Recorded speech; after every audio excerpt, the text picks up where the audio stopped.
Hello दोस्तों, आज की इस क्लास में हम एसएससी पॉलिटी के इम्पोर्टेंट क्वेश्चंस डिस्कस करेंगे जो एसएससी के पिछले कई सालों के एग्ज़ाम में आए हुए हैं। तो ये आज की हमारी सेकंड क्लास है। जिसने भी पहली क्लास नहीं देखी है तो वो जाकर चैनल पे जाकर देख लीजिएगा। तो चलो स्टार्ट करते हैं आज की क्लास। क्या है क्वेश्चन नंबर 1, निम्नलिखित में से भारतीय संविधान का अध्यक्ष कौन था? ऑप्शन ए है जवाहरलाल नेहरू, बी है डॉक्टर राजेंद्र प्रसाद, सी है के एम मुंशी और डी है लाल बहादुर शास्त्री। तो कौन थे संविधान सभा के अध्यक्ष? डॉक्टर राजेंद्र प्रसाद। डॉक्टर राजेंद्र प्रसाद। व्याख्या, 9 दिसंबर 1946 को संविधान सभा की प्रथम बैठक में डॉक्टर सच्चिदानंद सिन्हा को आचार्य जेपी कृपलानी की अध्यक्ष की सिफारिश पर भारतीय संविधान सभा का अस्थायी अध्यक्ष बनाया गया था। और ये किसकी संविधान सभा से प्रेरित हुआ था? फ्रांस की संविधान सभा से।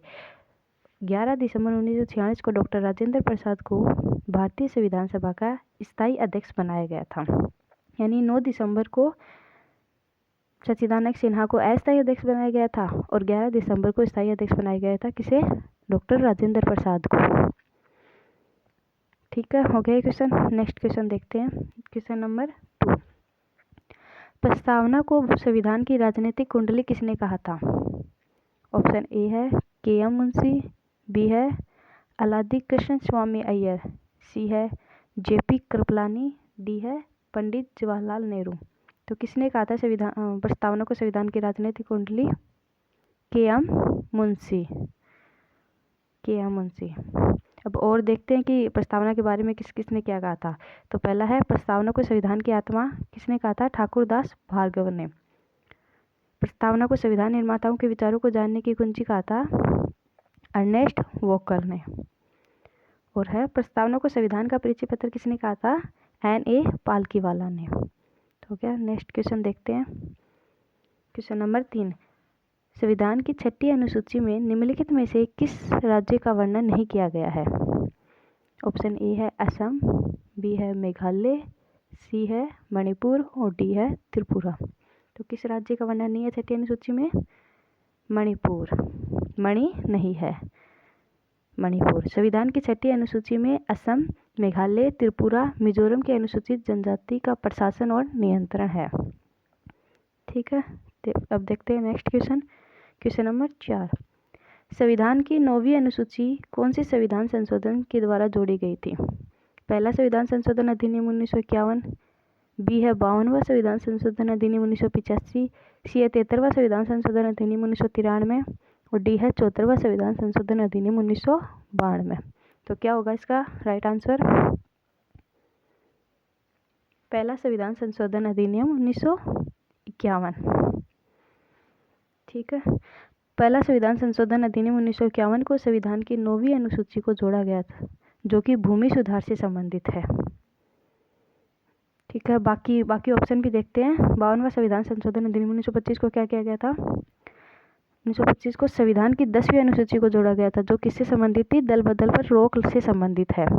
73वां संविधान संशोधन अधिनियम को संविधान की 11वीं अनुसूची को जोड़ा गया था, जो पंचायती राज से संबंधित है। तो इसे 1993 में लागू किया गया था और इसमें कितने विषय थे? 29 विषय थे। और 74वां संविधान संशोधन को 12वीं अनुसूची को जोड़ा गया था, जो नगर पंचायत से संबंधित है। इसमें 18 विषय हैं। हो गया ये क्वेश्चन। नेक्स्ट क्वेश्चन देखते हैं। क्वेश्चन नंबर 5, संविधान की 8वीं अनुसूची में वर्तमान में कितनी भाषाओं का वर्णन है? ऑप्शन ए है 14, बी है 22, सी है 24 और डी है 16। तो कितनी भाषाओं का वर्णन है 8वीं अनुसूची में?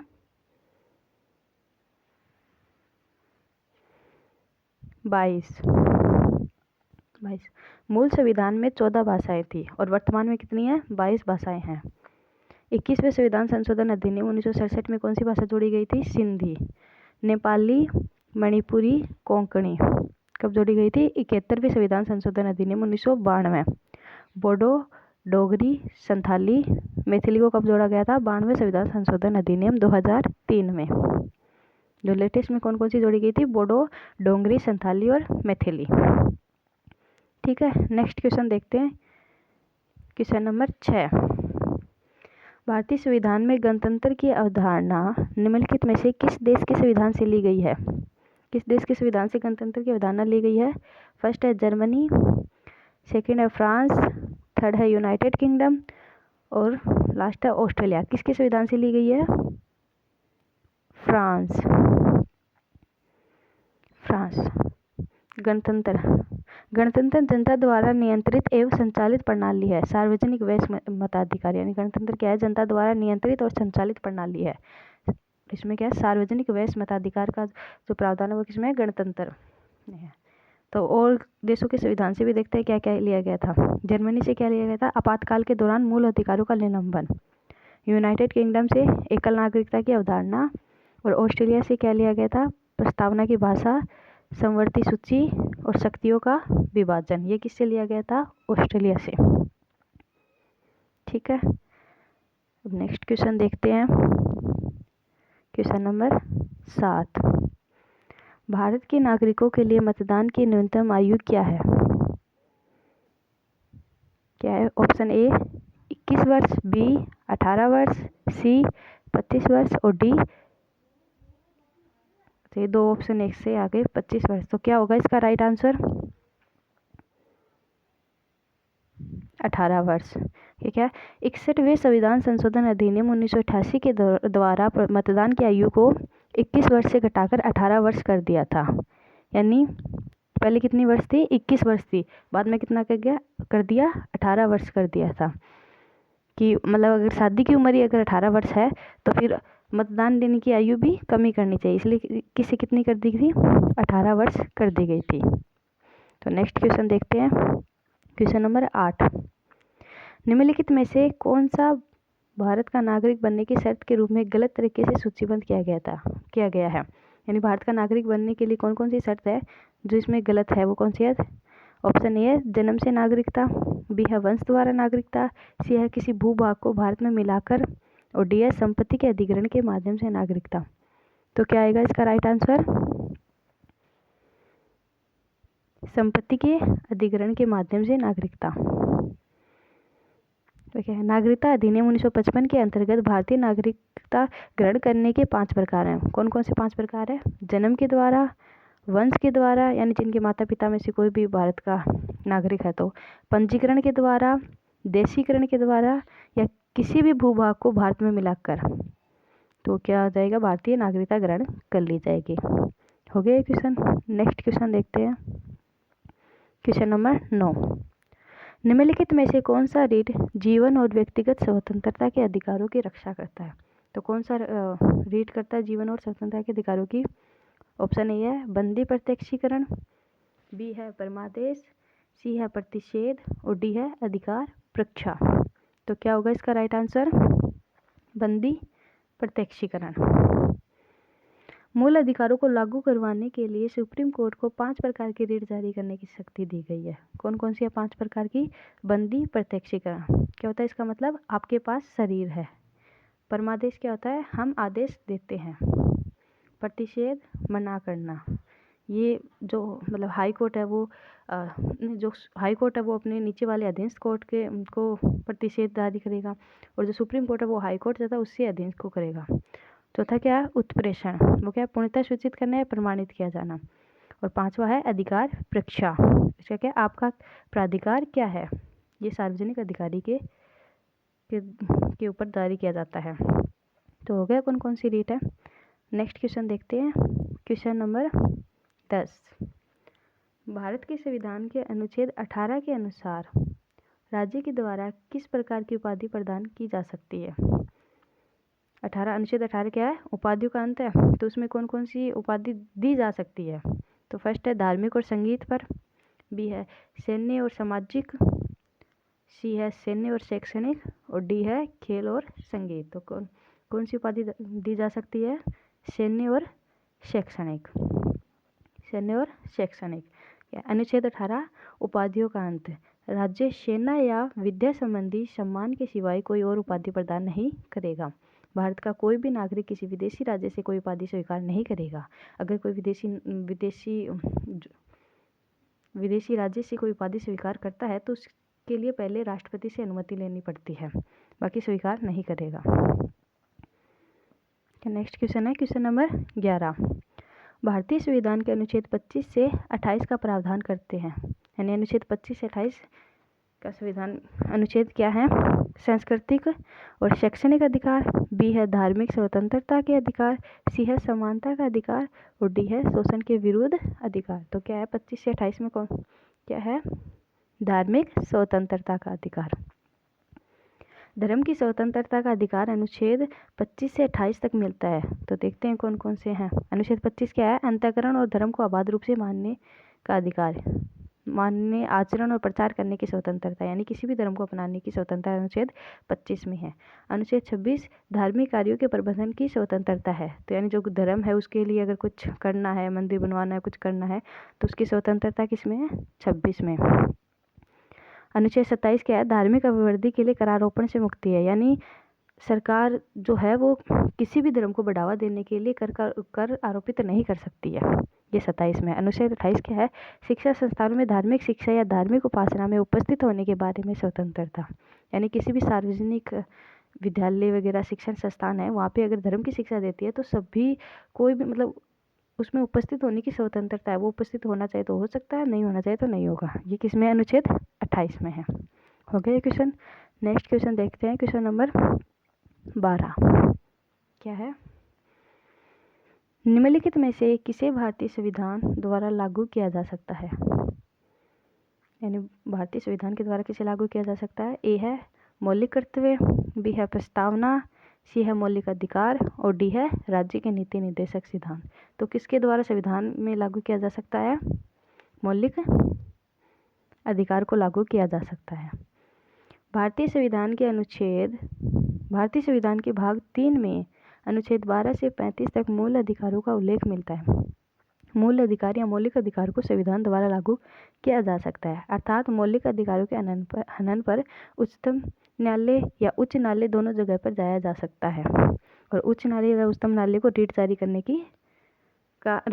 करने का अधिकार है किसी भी मौलिक अधिकार के हनन पर।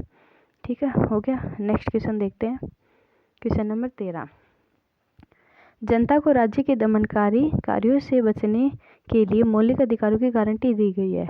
उन्हें न्यायिक निर्णय भारतीय संविधान के द्वारा परिभाषित राज्य शब्द के दायरे का विस्तार करते हैं। यानी राज्य शब्द कौन से अनुच्छेद में है?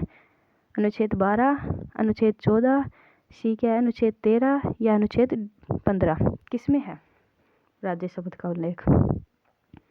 तो क्या? अनुच्छेद 12। अनुच्छेद 12 राज्य की परिभाषा। राज्य से अभिप्राय निम्नलिखित संस्थाओं और उनके कर्मचारियों से लिया जाएगा। यानी राज्य की परिभाषा में कौन कौन आते हैं?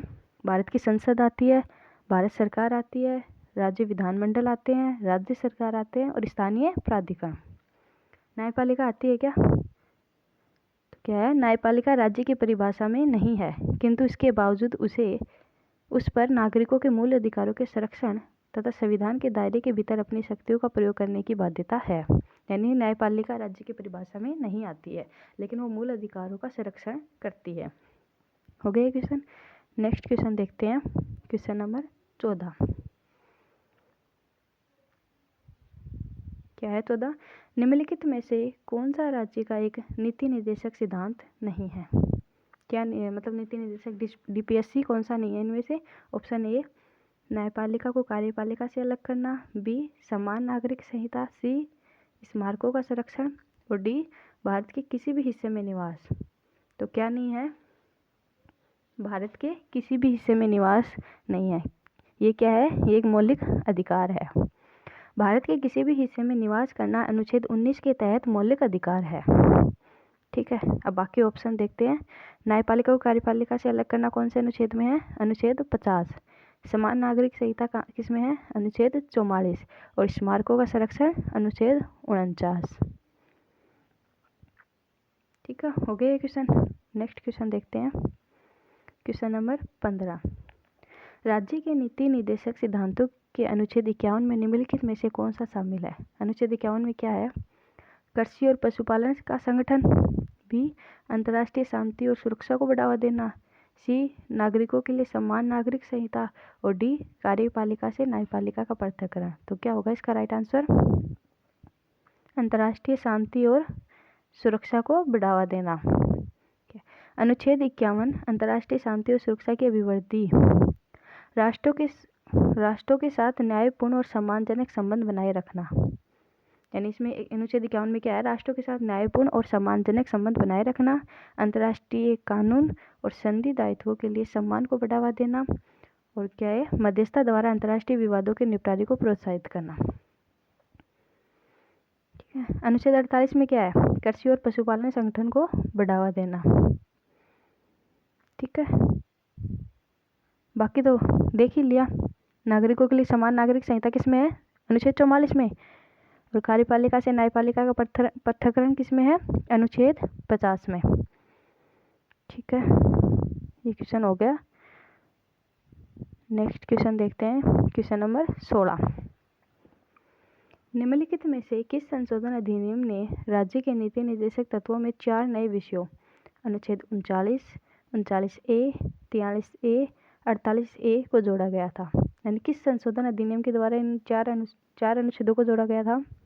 ऑप्शन ए है 41वां संविधान संशोधन अधिनियम 1976, बी 42वां संविधान संशोधन अधिनियम 1976, सी 49वां संविधान संशोधन अधिनियम 1975, और डी है 40वां संविधान संशोधन अधिनियम 1976। तो किसके द्वारा जोड़ा गया था ये? 42वां संविधान संशोधन अधिनियम 1976 के द्वारा। राज्य के नीति निर्देशक तत्व किस देश के संविधान से प्रेरित हैं? आयरलैंड के। राज्य के नीति निर्देशक तत्व आयरलैंड के संविधान से प्रेरित हैं। 42वें संविधान को मिनी कॉन्स्टिट्यूशन भी कहा जाता है। अनुच्छेद 39 में क्या है, पुरुष और स्त्री दोनों को समान रूप से आजीविका के पर्याप्त साधन प्राप्त करने का अधिकार होगा। यानी उनको समान मतलब आजीविका के समान अधिकार मिलेंगे। 39A में क्या है, समान अवसर के आधार पर समान न्याय और सभी को निःशुल्क विधिक सहायता देने का राज्य का कर्तव्य होगा। यानी निःशुल्क विधिक सहायता यानी फ्री में, निःशुल्क में वकील मिलना, ये सब किस में है? अनुच्छेद 39A में। अनुच्छेद 43A क्या है, उद्योगों के प्रबंधन में कर्मकारों के भाग लेने हेतु सुनिश्चित कदम उठाना राज्य का कर्तव्य होगा। और अनुच्छेद 48A क्या है, पर्यावरण संरक्षण और वन्य जीवों के और वनों की रक्षा करना राज्य का कर्तव्य होगा। पर्यावरण संरक्षण और वन्य जीवों की रक्षा किसमें है? अनुच्छेद 48A में। ठीक है, नेक्स्ट क्वेश्चन देखते हैं, क्वेश्चन नंबर 17। डीपीएसपी को पुण्य आत्मा लोगों की पवित्र आकांक्षा मात्र है, किसने कहा था? कि ये स्टेटमेंट किसने कहा था कि डीपीएसपी तो पुण्य आत्मा लोगों की पवित्र आकांक्षा मात्र है? ऑप्शन ए है केटी शाह, बी है आइवर जेनिंग्स, सी है डॉक्टर भीमराव अम्बेडकर, और डी है केसी व्हीलर। किसने कहा था ये? आइवर जेनिंग्स ने। केटी शाह ने क्या कहा था? डीपीएसपी ऐसा चेक है जो बैंक की सुविधा के अनुसार अदा किया जाता है। डीपीएसपी को भारतीय संविधान की अनोखी विशेषता किसने कहा था? डॉक्टर भीमराव अम्बेडकर ने। डीपीएसपी को लक्ष्य और आकांक्षाओं की घोषणा पत्र कहा था केसी व्हीलर ने। डीपीएसपी और फंडामेंटल राइट संविधान की आत्मा है, ये किसने कहा था? ग्रेनविन ऑस्टिन ने। ओके क्वेश्चन, नेक्स्ट क्वेश्चन देखते हैं, क्वेश्चन नंबर 17। भारतीय संविधान में निम्नलिखित में से किस कर्तव्य को 11वें मौलिक कर्तव्य के रूप में वर्णित किया गया है? यानी 11वां मौलिक कर्तव्य कौन सा है जो जोड़ा गया था, वो कौन सा है? ऑप्शन ए अपनी संस्कृति की समृद्ध राष्ट्रीय विरासत को सजाना और संरक्षित करना, बी है 6 से 14 वर्ष की आयु के बच्चों की शिक्षा के अवसर प्रदान करना, सी है भारत की अखंडता और एकता की रक्षा करना, और डी है वैज्ञानिक सोच विकसित करना। तो कौन सा जोड़ा गया था 11वां संविधान संशोधन अधिनियम में? 6 से 14 वर्ष की आयु के बच्चों की शिक्षा के अवसर प्रदान करना। और ये कब जोड़ा गया था? 86वें संविधान संशोधन अधिनियम 2002 के द्वारा 11वां मौलिक कर्तव्य संविधान में जोड़ा गया था। और ये किस समिति की सिफारिश पे जोड़ा गया था 11वां संविधान? ये मतलब मौलिक कर्तव्य किस समिति की सिफारिश पे जोड़े गए थे? सरदार स्वर्ण सिंह समिति की सिफारिश के आधार पर 42वें संविधान संशोधन अधिनियम 1976 द्वारा 10 मौलिक कर्तव्य को संविधान में जोड़ा गया था। ठीक है, नेक्स्ट क्वेश्चन देखते हैं, क्वेश्चन नंबर 18। निम्नलिखित में से मौलिक कर्तव्य के अंतर्गत नहीं आता है, यानी कौन सा मौलिक कर्तव्य नहीं है? राष्ट्रगान का सम्मान करना, कर का भुगतान करना, सद्भाव को बढ़ावा देना, और डी है वैज्ञानिक दृष्टिकोण विकसित करना। तो क्या नहीं आता है? कर का भुगतान करना। वर्तमान में 11 मौलिक कर्तव्य कौन कौन से देखते हैं, चलो। फर्स्ट है संविधान का पालन करें और उनके आदर्श संस्थाओं राष्ट्र ध्वज और राष्ट्रगान का आदर करें। सेकंड है हमारे राष्ट्रीय आंदोलन को प्रेरित करने वाले उच्च आदर्शों को हृदय में संजोए रखे और पालन करें। थर्ड है भारत की संप्रभुता, अखंडता और एकता की रक्षा करें। फोर्थ है देश की रक्षा एवं राष्ट्र की सेवा करें। फिफ्थ है सभी लोगों में समरसता और समान भ्रातृत्व की भावना का निर्माण करें, ऐसी प्रथाओं का त्याग करें जो स्त्रियों के सम्मान के विरुद्ध हो।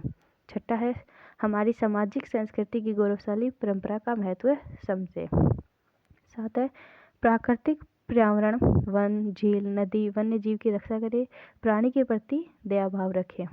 एट्थ है वैज्ञानिक दृष्टिकोण, मानववाद और ज्ञान अर्जन की भावना का विकास करें। 9 है सार्वजनिक संपत्ति को सुरक्षित रखें, हिंसा से दूर रहे। और 10 है उत्कर्ष की ओर सतत बढ़ने का प्रयास करें, जिससे राष्ट्र निरंतर बढ़ते हुए नई ऊंचाइयों को छू ले। और जो 11वां है वो क्या है, 6 से 14 वर्ष की आयु वाले बच्चों के लिए शिक्षा के अवसर प्रदान करें। ये कब जोड़ा गया था? 86वां संविधान संशोधन अधिनियम 2002 के द्वारा जोड़ा गया था। तो इसमें क्या होगा राइट आंसर? कर का भुगतान करना।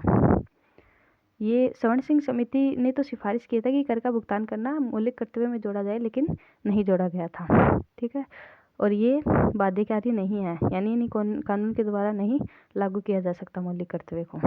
ठीक है, नेक्स्ट देखते हैं। मौलिक कर्तव्य को भारतीय संविधान के भाग 3 में नहीं रखा गया, क्योंकि भाग 3 में क्या है? भाग 3 में क्या है? वाद योग्य है, नियम विवर्जित है, या सी वाद योग्य नहीं है, या अपरिवर्तनीय है। यानी भाग 3 क्या है? मतलब कानून के द्वारा लगाया जा सकता है, वाद योग्य है, या फिर नियम विवर्जित है, या सी वाद योग्य नहीं है, और डी अपरिवर्तनीय है। तो क्या होगा? ये वाद योग्य है, यानी कानून इनके हनन पर हम सुप्रीम कोर्ट या हाई कोर्ट में जा सकते हैं मौलिक अधिकार के। मौलिक कर्तव्य को संविधान के भाग 3 में नहीं जोड़ा गया, क्योंकि ये कर्तव्य गैर वाद योग्य है, अतः इन्हें कानूनी कार्रवाई के माध्यम से लागू नहीं किया जा सकता, जबकि मूल अधिकार क्या है? वाद योग्य है। ठीक है, हो गया क्वेश्चन। नेक्स्ट क्वेश्चन देखते हैं, क्वेश्चन नंबर 20। निम्नलिखित में से कौन सी भारतीय संविधान में उल्लेखित मौलिक कर्तव्य की एक विशेषता है? यानी मौलिक कर्तव्य की विशेषता क्या है? इनमें से कुछ विदेशियों के लिए उपलब्ध है। बी क्या? औचित्यपूर्ण प्रतिबंध लगाए जा सकते हैं। सी है इनमें से कुछ कानूनी विशेषज्ञता के लिए उपलब्ध है। और डी संविधान इन्हें सीधे लागू करने का प्रावधान नहीं करता है। तो क्या होगा? क्या ये विदेशियों के लिए उपलब्ध है? तो नहीं, ये सिर्फ भारतीय लोगों के लिए ही उपलब्ध है और उन पर प्रतिबंध भी नहीं लगाया जा सकता। तो राइट आंसर क्या होगा इसका? संविधान इन्हें सीधे लागू करने का प्रावधान नहीं करता है। संविधान के भाग 4A के अनुच्छेद 51A में कुल 11 मूल कर्तव्य का उल्लेख किया गया है। मूल कर्तव्य को भूतपूर्व सोवियत संघ USSR के संविधान से लिया गया है। मूल कर्तव्य केवल भारतीय नागरिकों पर लागू होते हैं। संविधान मूल कर्तव्य सीधे लागू करने का प्रावधान है। संविधान में मूल कर्तव्य को सीधे लागू करने का प्रावधान नहीं है। तो हो गए। नेक्स्ट क्वेश्चन देखते हैं, क्वेश्चन नंबर 21। शायद ये लास्ट क्वेश्चन है आज का। तो देखते हैं, मौलिक कर्तव्य के संबंध में निम्नलिखित में से कौन सा कथन सही नहीं है? तो यानी मौलिक कर्तव्य के लिए कौन सा कथन सही नहीं है? अनुच्छेद 51A मौलिक कर्तव्य से संबंधित है। मौलिक कर्तव्य की कुल संख्या कितनी है? 11 है। 43वें संविधान संशोधन द्वारा शामिल किया गया और संविधान के भाग 4A में शामिल किया गया। तो कौन सा होगा इसमें जो नहीं है? क्या है? 43वें संविधान संशोधन द्वारा शामिल किया गया था, तो ये गलत है। सही क्या है? 42वें संविधान संशोधन के द्वारा शामिल किया गया था। संविधान के भाग 4A के अनुच्छेद 51A में मौलिक कर्तव्य का उल्लेख मिलता है। मौलिक कर्तव्य की कुल संख्या कितनी है? 11 है। स्वर्ण सिंह समिति की सिफारिश के आधार पर 42वें संविधान संशोधन अधिनियम 1976 द्वारा 10 मौलिक कर्तव्य को संविधान में शामिल किया गया। तो हो गया ये क्वेश्चन। ठीक है, आज के लिए इतना ही काफ़ी है, बाकी हम नेक्स्ट क्लास में करेंगे। तो कैसी लगी आपको आज की क्लास? अच्छी लगी तो लाइक करिए, शेयर कीजिए और सब्सक्राइब कीजिए। And thanks for watching. Thank you.